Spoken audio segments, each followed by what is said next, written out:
It was July 16th, 1054. The Hagia Sophia, the most magnificent church of the Byzantine Empire, was filled with worshippers. Golden mosaics glittered in the candlelight, incense rose like a cloud, and the sound of chanting echoed through the vast dome. Suddenly, three strangers marched to the altar. At their head was Cardinal Humbert, envoy of the Pope in Rome. Without bowing, without speaking, he placed a parchment on the altar, a bull of excommunication, and stormed out.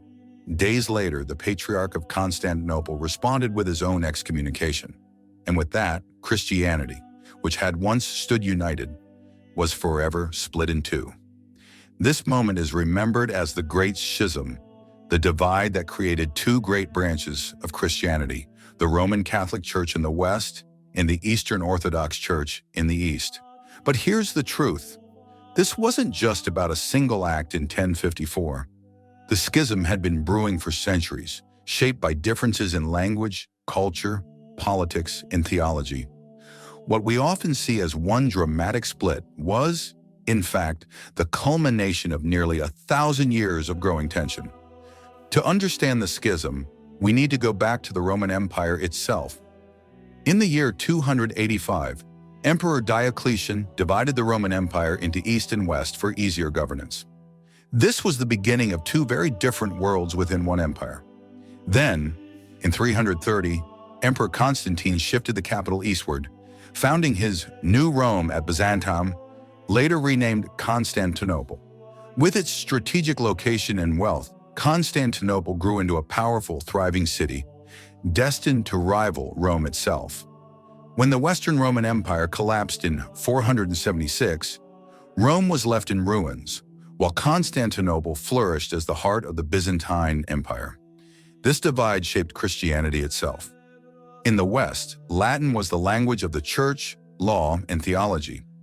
In the East, Greek was the language of philosophy, culture, and liturgy. Over time, these weren't just different languages. They reflected different ways of thinking about God, the church, and authority. By the Middle Ages, two distinct Christian identities had formed. One, language and culture. The West's Latin emphasized law, order, and authority.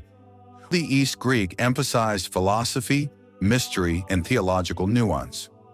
Two, clergy and marriage. In the West, priests were required to remain celibate. In the East, parish priests could marry, though bishops remained celibate. Three, worship and ritual. The West used unleavened bread for communion, like the Jewish Passover bread. The East used leavened bread, symbolizing the risen Christ. 4. Theology. The West focused on doctrines like original sin, salvation as a legal act, and papal supremacy. The East focused on theosis, humanity's mystical union with God, and saw the church as a community of equals. 5. The Filioque dispute. The most famous theological conflict was the Filioque. The original Nicene Creed, 325 AD, declared that the Holy Spirit proceeds from the Father. In the 6th century, the West added the words "in the Son," Filioque in Latin. To the East, this was both theologically wrong and procedurally illegal. How could Rome unilaterally alter a creed decided by an ecumenical council? These differences weren't just academic. They symbolized a widening rift between two visions of Christianity. Perhaps the greatest source of tension was the question of authority. In the West, the Pope of Rome claimed universal authority as the successor of St. Peter. Over time, the Pope became not just a spiritual leader, but also a political figure, guiding kings and emperors.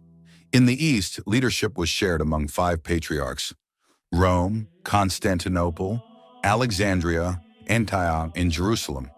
Rome was given special honor as first among equals, but not supreme authority. This difference came into sharp focus in the Byzantine Empire, where the emperor often interfered in church matters. This practice, known as Caesaropapism, horrified Western Christians, but was considered normal in the East. By the 9th century, the Pope and the Patriarch of Constantinople were no longer partners, but rivals. Theological disputes were one thing, but politics made everything worse. In 800 AD, Pope Leo III crowned Charlemagne as Emperor of the Romans. To the Byzantines, who already had their own emperor, this was an outrageous insult. A declaration that Rome no longer recognized Constantinople's authority. Control over newly Christianized territories also became a flashpoint. The Pope and the Patriarch clashed over who had the right to oversee regions like Bulgaria. By the 11th century, the Normans, allies of Rome, were invading Byzantine territories in southern Italy, expelling Orthodox clergy and replacing them with Latin priests. Patriarch Michael Carolarius retaliated by shutting down Latin churches in Constantinople. These weren't just political maneuvers, they were acts of open hostility between East and West. By 1054, tensions had reached the breaking point. Pope Leo IX sent Cardinal Humbert to Constantinople to negotiate with Patriarch Michael Carolarius. But Humbert was arrogant and uncompromising. The two sides argued bitterly over theology, authority, and ritual. On July 16, 1054, Humbert stormed into the Hagia Sophia and placed a bull of excommunication on the altar, declaring the Patriarch and his followers heretics. Carolarius, outraged, convened his bishops and excommunicated Humbert and the Pope in return.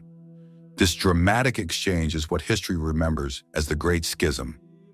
At the time, many assumed the split might one day be healed, but the divide only deepened. The years that followed cemented the split.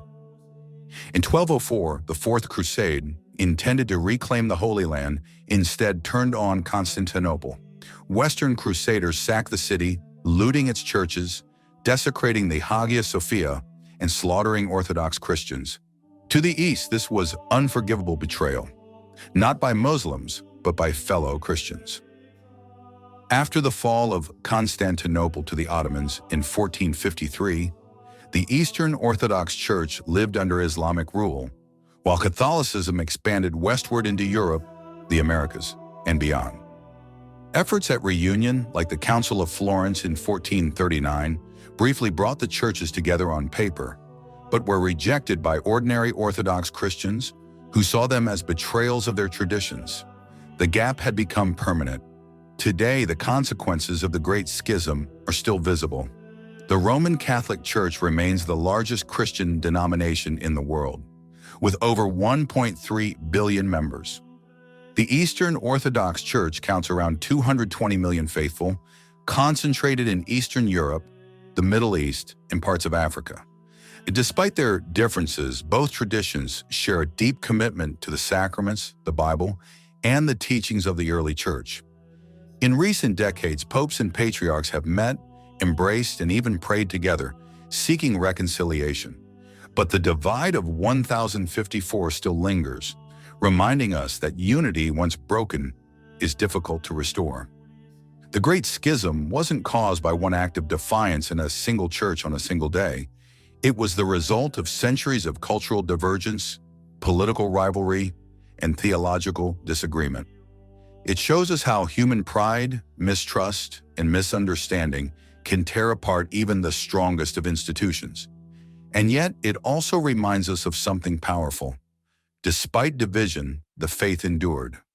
Both East and West preserved their traditions, carried their message across the world, and shaped civilizations. Nearly 1,000 years later, the echoes of 1054 still shape global Christianity,